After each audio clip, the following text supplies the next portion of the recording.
Ladies and gentlemen, digital investors, welcome back to another video where we cover everything that is going on inside of the crypto space. If you guys are frequent viewers of the show, make sure you tap the like. It helps a ton for the YouTube algorithm.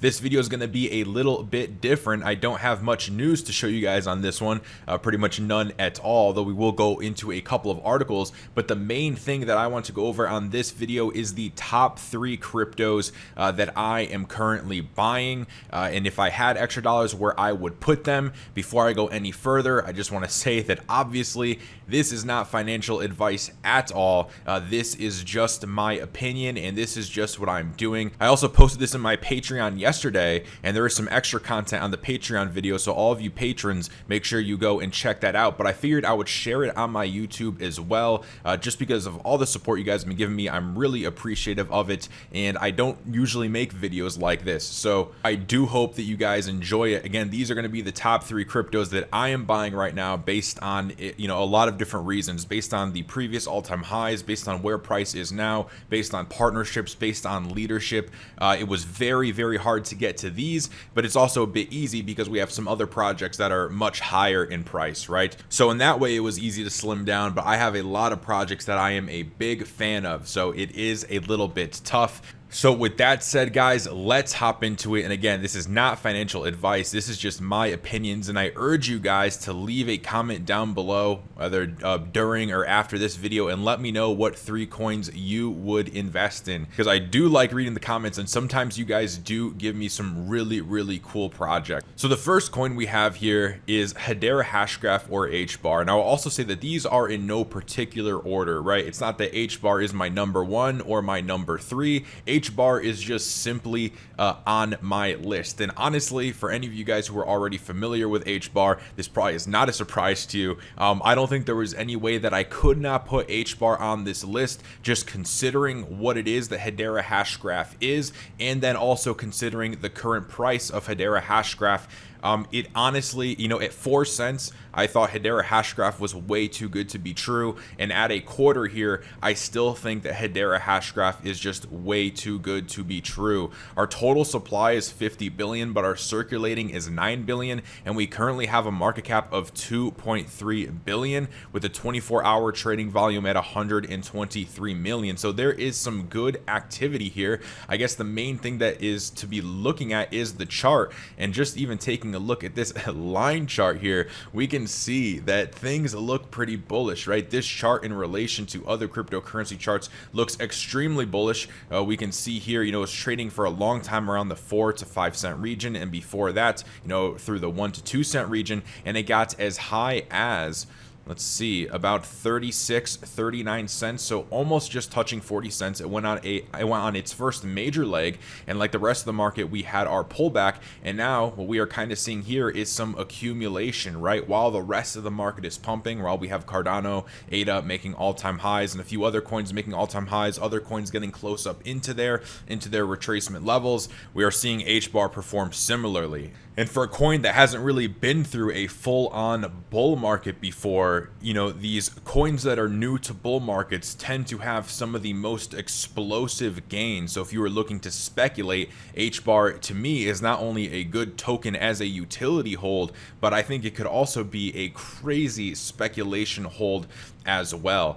Coming over here to the Hedera Hashgraph website, this is their Hashgraph. It's also probably important to point out for any of you guys that are new to Hedera Hashgraph is that Hashgraph is Hashgraph. It is not blockchain, so that might take a little bit to understand. But there's not really much digging I need to do on Hedera. You can go right to the website and you can pretty much see right off the bat how crazy this project is. Here we have Hedera is owned and governed by the world's leading organizations, and we have Avery Dennison, Boeing, Google, IBM, LG, Dentons, Deutsche Telekom. We have a lot of huge companies here, right? Standard Bank. And also notice that it says Hedera is owned and governed by these leading organizations, meaning that these aren't just, typical shareholders, or they believe in Hedera, or they spark some partnership. No, they are literally owned and governed by these corporations. And here we have a little comparison between HBAR, Ethereum, and Bitcoin, and it goes over the first, second, and Hedera Hashgraph would be 3rd generation blockchain. And on Hedera Hashgraph, we have over 10,000 plus transactions per second, whereas to Ethereum is 12 plus and Bitcoin 3 plus. The average fee for Bitcoin is $22, followed by Ethereum at $19, and followed by Hedera at fractions of a penny. The transaction confirmation is 3 to 5 seconds, which, I mean, if anybody has used Ethereum recently, do I even need to say more? And the energy use per transaction is also considerably much lower than both Bitcoin and Ethereum at 885 and 102. This, again, just like the average fees, are in the fractional amounts. So that is really cool. Now, of course, we could continue to deep dive into Hedera Hashgraph, but that is not really the point of this video. We are going to move on to the next one. If you do want deep dives on Hedera Hashgraph or any of the cryptocurrencies that we go over in this video, then make sure you check out my Patreon, where I do have deep dives going into Hashgraph and our next coin here being SingularityNet, or now known as token AGIX. So this used to be AGI. I'm sure some of you who are watching this video now saw my older videos on AGI almost a year ago. Crazy to think it was that long ago. But you know, we've had our airdrop, we've had that conversion. It is AGIX now. And again, with where SingularityNet or AGIX used to be and where it is now, sitting at 30 cents, along with what AI can do for the economy, do for a plethora of different things, and the new SDAO airdrop, which gave us that SDAO, which is bringing DeFi to AI. There are a lot of crazy things going on for AGIX. And at 30 cents, it's a position. Again, guys, at 2 cents, I thought AGIX was a great deal. And at 30 cents, I'd be lying if I said I haven't added to my position at these price levels. To me, this is a long-term hold, and again, just like HBAR, not only a long-term hold, but I also think this is a good speculative hold as well. And really, if I'm being honest, probably, you know, every single coin, almost every crypto out there is a speculative hold, right? That's what draws us into crypto, is speculating that prices can go much higher. If we take a look at the chart here, we can see kind of looks similar to HBAR, except it has been higher in price before. We have not penetrated through our old all-time highs, but to me, that is good, right? That means that we still have percentage gains that we can make just going to the old all-time high before we even start to get beyond that and get into price discovery. I also feel much more comfortable buying a coin that is pulled back like AGIX has, and that is still under its old all-time high, than I do buying something that is, you know, way past its old all-time high, because there's usually going to be a lot more gains left in these coins, right? One of the worst things you can do is sell the bottoms of your coins because you either get tired of holding them, or, you know, any reason that comes along, and buy the tops of other coins just because there's hype and excitement, right? If you can flip that, if you can sell your coins when they're, you know, giving you great gains, when that coin has a lot of hype behind it, if you can sell then and roll into other coins that don't have that hype yet, and then wait, have the ability to be patient, you're probably going to have a lot more success than if you just FOMO into tops and sell bottoms, which is what 99% of this market does. There's a lot of things going on for SingularityNet and AGIX. One of the things I wanted to go over here is this article published by Forbes, which is, can the AI economy really be worth 150 trillion by 2025? And in short, the answer is pretty much yes, but it is the ways in which AI and the AI economy is used that can make it worth this much. But you know, 150 trillion might be a massive number, but even just 10 trillion, 15 trillion, these are very easily doable numbers. And with AI, again, it's a brand new technology that has a lot of applications that people want to use it for. So I want to read this to you guys. This says, AI will only be able to change the world when there is an accessible user interface, enabling more entrepreneurs to build AI products that can enable all people to access the full benefits of the AI economy. The core problem with AI right now is that it does not yet have an accessible and intuitive user interface that allows any individual or company to plug into the AI economy. Okay, and SingularityNet is literally that plug-in vehicle. For AI to become manifest and omnipresent, it needs to be as easy to create AI products as it is to create smartphone apps. Currently, it's like we all have all of the parts to build a car right in front of us, but it's far too expensive to put those pieces together. Now, that is very important, because one of the things that SingularityNet is doing and actually has up is their AI marketplace, where you can go and you can post your AI products, you could buy other AI products, and literally when I read this, right, it said it needs a friendly and accessible user interface, and that we need AI products, you know, almost on the same level as smartphone apps. That is literally pretty much what this is. Anyone who has gone to the Singularity Net marketplace realize, yeah, it is kind of like, you know, people posting their apps or posting their products. So we are literally kind of having that already, right? That is already in motion. So that's one of the things that needs to happen, again, for this to be a 150 trillion economy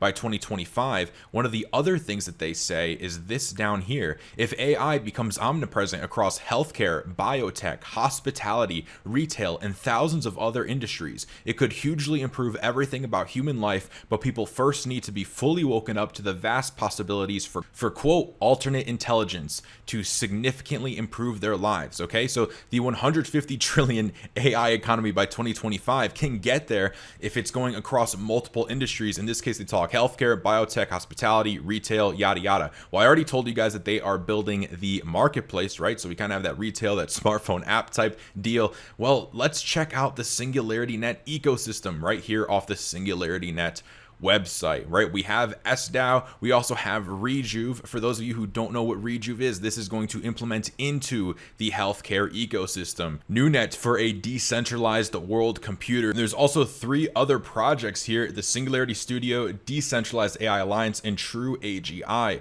So Singularity Net is truly building out an ecosystem here, an ecosystem that you can invest into, own, and be a part of. And so if it's going to be going across all these different industries, right, just like are labeled here, basically goes that, hey, yeah, if we're really bringing AI into all these different industries, we can probably reach 150 trillion. And again, even if it doesn't hit 150 trillion, even just 10 trillion, 15 trillion, for me personally, that is something that I would be happy with. And this ecosystem so far has been rewarding holders of AGIX, right? All AGIX holders have received the SDAO airdrop. And I've also heard rumors, these are just rumors, that there could possibly be a NewNet airdrop as well. You guys know I'm keeping you up to date for anything I see on NewNet or Rejuve inside of the Patreon. And we also have deep dives going over this entire ecosystem. We are currently on part 2, but we have deep dive SDAO and Rejuve. We have deep dive Singularity Net Studio and NewNet. And the next deep dive, which will be out soon, will be on Dia and True AGI. So if you're interested in this type of stuff and you want to learn more, then check out the Patreon. It is the first link in the description. And in my Patreon, I do put a focus on projects like this that I think do have the potential to do very well and are, for me, utility tokens. That's what I'm mainly here to invest into, not really Dogecoin. I'm definitely a utility token fan. Not that there's anything wrong with Dogecoin or you can't make money with Dogecoin. It's just not where I want to park my money long term, right? And again, that's just me. You might have something different. Now, within this ecosystem, right, brings us to my third coin that I'm bullish on, that I think we could see great potential in, which is part of the Singularity Net ecosystem. Here we have the Singularity DAO. Now, I think this is definitely probably the most risky play out of these 3 coins. I think if you wanted, you know, the most amount of risk, I think SDAO is probably it. And most of you guys probably don't want that risk. So that's why I'm just telling you, I think that SDAO is the most risky. Why? Because it's a new coin launched during a bull market, okay? And that is probably where a lot of people get wrecked, right? You don't really want to be bag holding. If you're, you know, if a coin launches in the middle of a bull market, it could, you know, start off and then it does a massive price increase. You make gains, but you don't necessarily want to be bag holding it, because if these coins also have never been through a bear market, they could give up a lot of gains. Okay, that's the thing with these coins that have never been through bull or bear markets before. They'll do extremely well in bull markets. They will also sell off like crazy in bear markets, because the market itself doesn't really know what to do. They don't know the true value. So these coins need to simmer down, and then they will find their true value. But as of right now, Singularity DAO is at $1.70. I think that the cheapest I saw it at when it first started coming online and trading was like, I think it got down to around 40 cents. We could probably actually check that right here on the chart. And yeah, here we have when it first started coming out was between about 60, 52 cents. So, around that 50 cent to 60 cent region. And as you can see, it's a pretty new coin, but it looks like we are getting that accumulation, right? And as of right now, kind of looks like this rounding bottom area. So that was another thing I took into account, right? Are these coins that I'm picking coins that are, viable buying opportunities? In my opinion, AGIX, yes, definitely, sure, it's had its first leg up, but you're not buying up here. You're not buying in the hype. Same thing with Hedera Hashgraph. You're not buying in the hype. Again, SDAO, it's a lot more risky because, while I don't think you're buying in the hype, what's it really going to do from here? This is a new coin. In my opinion, I think it's most likely going to go up, but there's always that risk side. But you are not buying, here when it was hypey. You're not buying on a leg up. But it's definitely better, in my opinion, to be buying on these rounded bottom type areas, these accumulation type areas, rather than buying while we're just straight lining up and there's a lot of hype. Okay, buying hype is where people are usually going to get wrecked. So Singularity DAO is my third pick. And here we have the Singularity DAO beta portal, which opened up. And there's a lot of things that you can do here. So this goes over how it works. Obviously, you have to connect your wallet. If you participated in the airdrop and you did register and stake, you should already have coins in bonded staking. But yeah, you pretty much connect your wallet. You become a liquidity provider and then earn SDAO with yield farming. You can also swap right in here. You can swap your Ethereum for SDAO. You can provide liquidity, including pairs like AGIX against Tether, AGIX against Ethereum. You could also use your SDAO to provide liquidity. You can use those liquidity providing tokens to yield farm, and yield farming will earn you more SDAO, and then you could plug that SDAO into staking, either unbonded or bonded staking. So that's basically what they also outline here, which is get your SDAO, earn trading fees and LP tokens by providing that liquidity, maximize your earnings with yield farming. So you lock up those liquidity providing tokens, earn some SDAO, and then you could throw that SDAO, you could either sell it or you could throw it right back into staking. Staking unbonded, you could pull out at any time and you can go in at any time, but the rewards are not as much as bonded staking, and that's because in bonded staking, you can't pull out and pull in at any time. There is a 60-day lockup period, and it continues to roll over every 60 days. You'll have a chance to withdraw, and then it locks up. But because of you locking up for 60 days, your rewards are a lot larger than the unbonded. As we can see here, the rewards percentage APY for bonded staking is 46% APY, and I know unbonded right now at the time of recording is about 28-29%. So you're getting a considerable amount more to do bonded staking, but you're doing that at the cost of locking up your tokens. My airdrop, which you guys can see my stake here, I decided to just stake it. I am in this for the long term, especially at a 46% APY, and that is also what kind of pushed me over to put SDAO in this top 3, is just the fact that the staking portal is live and we can sit here, throw it into bonded staking at 46% or throw it into unbonded staking at about 28-29%. Whether these stay at those levels, I really don't know, guys. I haven't seen anything on that, but I am definitely taking advantage of the opportunity that has presented itself to me. So with that said, guys, those are my top 3 coins. It's gonna have to be for me HBAR, AGIX, and SDAO. I could have made this top 5, could have made it top 10, but for this one, it's gonna be those top 3. There's definitely a lot of other coins out there that are great projects that have good prices, still have some good buy-ins, but that's gonna be the top 3 for me. Again, guys, if you liked the video, make sure you do tap the like button and make sure you subscribe and hit the bell so you're notified every single time I put out a video. Also remember, guys, this is not financial advice. This is just my opinion, and these are just some coins that I wanted to share from you. Please do not go out and buy these coins just because I showed you them. Just use it as, a page in your book or a marker to start off. Do your own research is what I'm trying to say. With that said, guys, I'll see you on the next one, and I hope you all have a great day.